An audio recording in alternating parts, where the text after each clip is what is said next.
Hello दोस्तों, नमस्कार। मैं दिनेश कुमार आप सबका स्वागत करता हूं आपके अपने YouTube channel Bundelkhand wifi study में। आज मैं आपके लिए लेकर आया हूं भौतिक विज्ञान का 7वां पार्ट, जिसमें मैंने 35 मोस्ट इम्पोर्टेंट क्वेश्चन कवर किए हुए हैं। तो वीडियो को लास्ट तक देखते रहिए और जो व्यक्ति चैनल पर नया है चैनल को सब्सक्राइब करें और बेल आइकन को भी प्रेस करें, ताकि जब भी इस तरह की वीडियो अपलोड की जाए तो उसका नोटिफिकेशन उसके पास पहुंचे सबसे पहले। तो चलिए शुरुआत करते हैं आज अपने पहले क्वेश्चन से। पहला क्वेश्चन क्या दिए हुए, लेंस किससे बनता है? तो लेंस को बनाने के लिए आप याद रखेंगे फिलेंट कांच का यूज किया जाता है। लेंस बनाने के लिए फिलेंट कांच का यूज किया जाता है। अगला क्वेश्चन, क्वेश्चन नंबर सेकंड क्या दिए, दृष्टि के स्थायित्व का सिद्धांत किसके पीछे का सिद्धांत है? तो दृष्टि के स्थायित्व का सिद्धांत किसके? सिनेमा के पीछे का सिद्धांत लिया गया है। सिनेमा के पीछे का सिद्धांत होता है दृष्टि के स्थायित्व का सिद्धांत। अगला क्वेश्चन, क्वेश्चन नंबर थर्ड क्या दिया है, ग्रीष्म काल में मरीचिका किस परिघटना के कारण बनती है? तो ग्रीष्म काल में जो मरीचिका बनती है तो उसका कारण क्या होता है? प्रकाश का पूर्ण आंतरिक परावर्तन।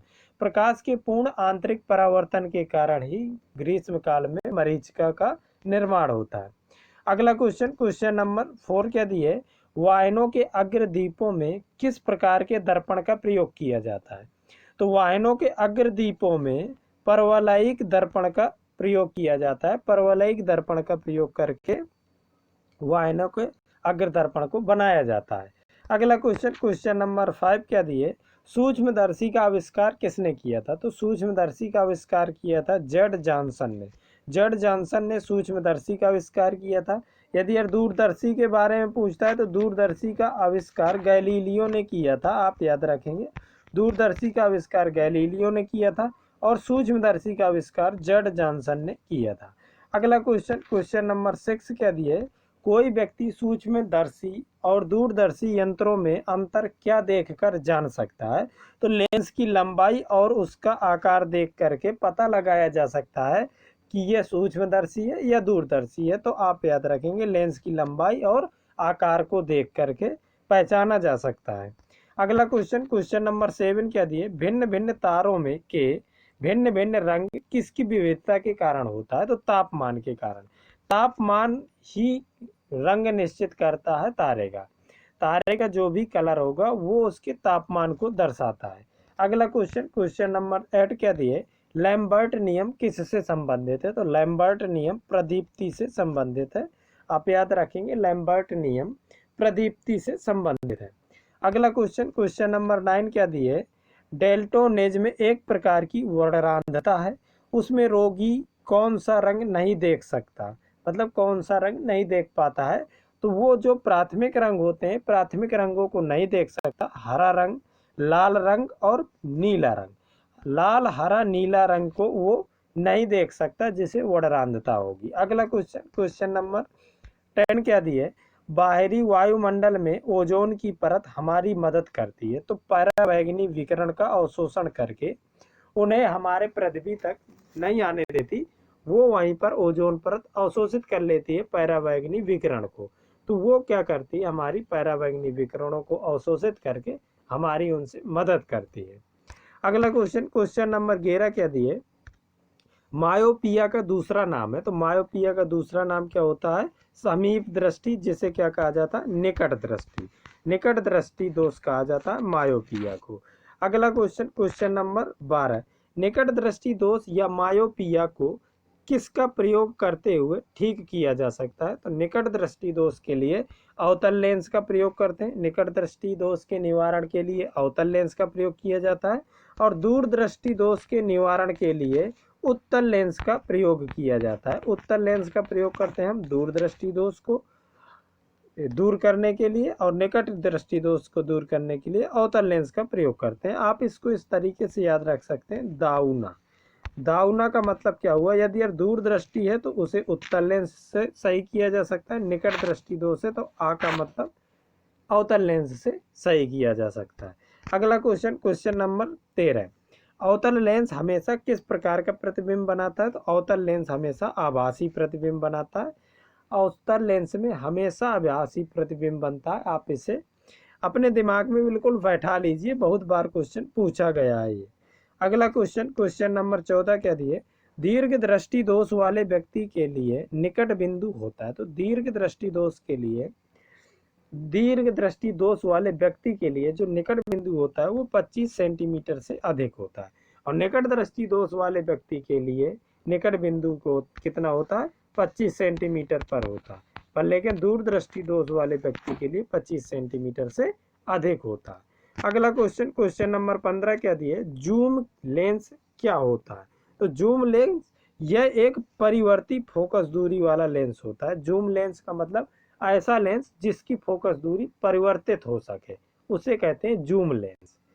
जैसे आप कैमरा में देखते हैं, मतलब अपना कैमरा को क्या कर सकते हैं, जूम कर सकते हैं, मतलब तो वो क्या, कौन सा लेंस होगा, पर जूम लेंस कहलाएगा, क्योंकि हम उसे बदल सकते हैं फोकस दूरी को, उसको हम जूम कर सकते हैं।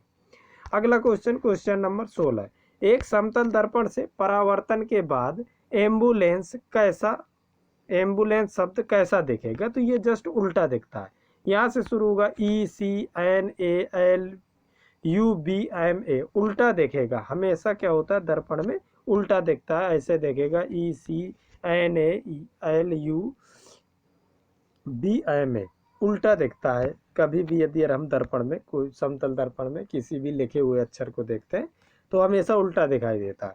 रात में कुहासे और कोहरे में फोटोग्राफी करना किसका प्रयोग करते हुए संभव है। तो किसका प्रयोग करके हम रात के कुहासे और कोहरे में फोटोग्राफी कर सकते हैं, तो अवरक्त विकिरण का प्रयोग करके। अगला क्वेश्चन, क्वेश्चन नंबर 18, एक खगोलीय दूरबीन की आवर्धन क्षमता कैसे कम की जा सकती है। तो नेत्रिका की फोकस दूरी को यदि हम बढ़ा देंगे तो दूरबीन की आवर्धन क्षमता कम हो जाती है। तो नेत्रिका की फोकस दूरी बढ़ा करके आवर्धन क्षमता कम की जा सकती है। अगला क्वेश्चन, क्वेश्चन नंबर 19, प्रकाश किरण पुंज जो अत्यंत दिशिक हो कहलाती है, तो क्या कहा जाता है, उसे लेजर कहा जाता है। लेजर के नाम से जानते हैं, लेजर, LASER, लेजर कहा जाता है। अगला क्वेश्चन, क्वेश्चन नंबर 20, प्रकाश की किरण को पूर्ण आंतरिक परावर्तन के लिए किससे गुजरना पड़ता है। तो प्रकाश की किरण को पूर्ण आंतरिक परावर्तन के लिए हमेशा सघन माध्यम से विरल माध्यम में जाना पड़ता है। जब कोई प्रकाश की किरण सघन माध्यम से विरल माध्यम में जाती है तभी पूर्ण आंतरिक परावर्तन की घटना संभव है। अगला क्वेश्चन, क्वेश्चन नंबर 21, सुदूर फोटो चित्रण में प्रकाश की कौन सी किरणें प्रयोग में आती हैं। तो इंफ्रारेड किरणों का प्रयोग किया जाता है सुदूर फोटो चित्रण के लिए। अगला क्वेश्चन, क्वेश्चन नंबर 22, कैमरे में प्रतिबिंब की तीक्ष्णता कौन तय करता है। तो कैमरे में प्रतिबिंब की तीक्ष्णता द्वारक तय करता है। कौन, द्वारक के द्वारा तय किया जाता है, द्वारक तय करता है प्रतिबिंब की तीक्ष्णता। अगला क्वेश्चन, क्वेश्चन नंबर 23, प्रकाश विकिरणों की प्रवृत्ति होती है। तो प्रकाश विकिरणों की प्रकृति कैसी होती है, तरंग के समान होती है प्रकाश विकिरणों की प्रकृति। अगला क्वेश्चन, क्वेश्चन नंबर 24, जब प्रकाश एक माध्यम से दूसरे माध्यम में जाता है तो क्या अपरिवर्तित रहता है। तो जब प्रकाश एक माध्यम से दूसरे माध्यम में जाता है तो आवृत्ति अपरिवर्तित रहती है।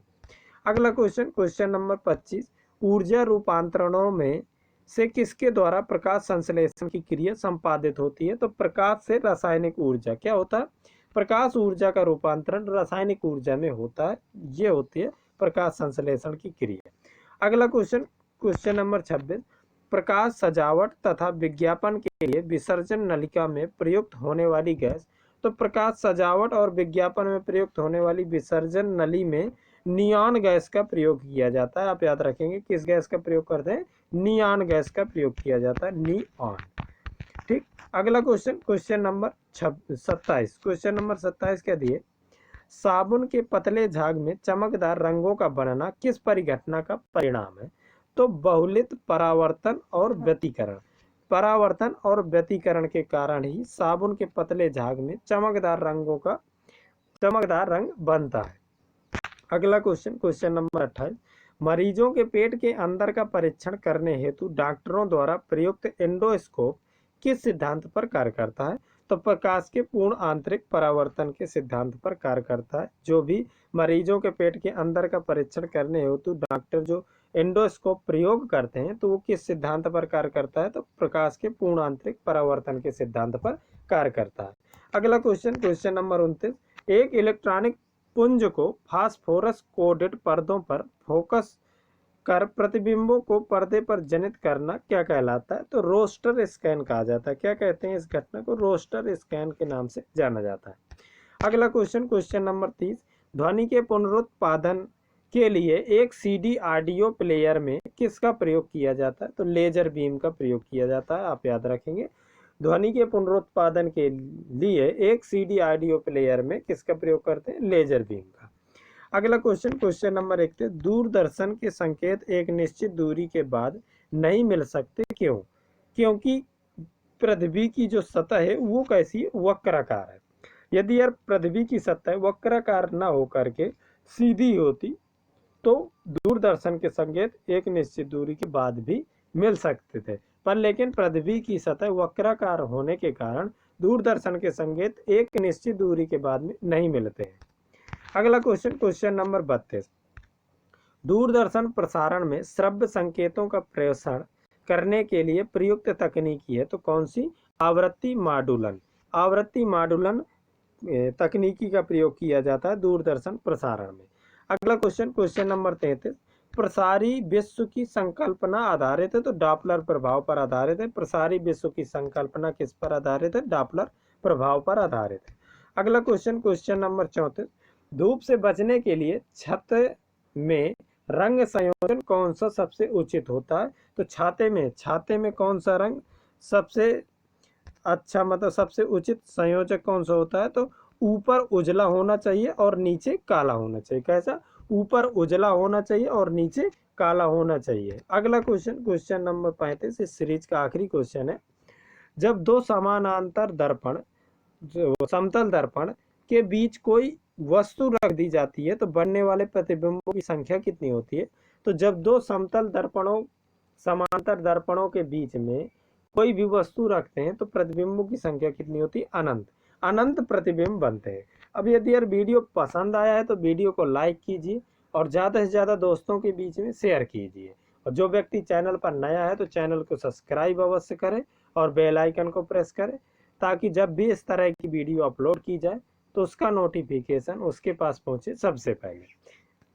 चलिए मिलते हैं अब अगली क्लास में, तब तक के लिए नमस्कार।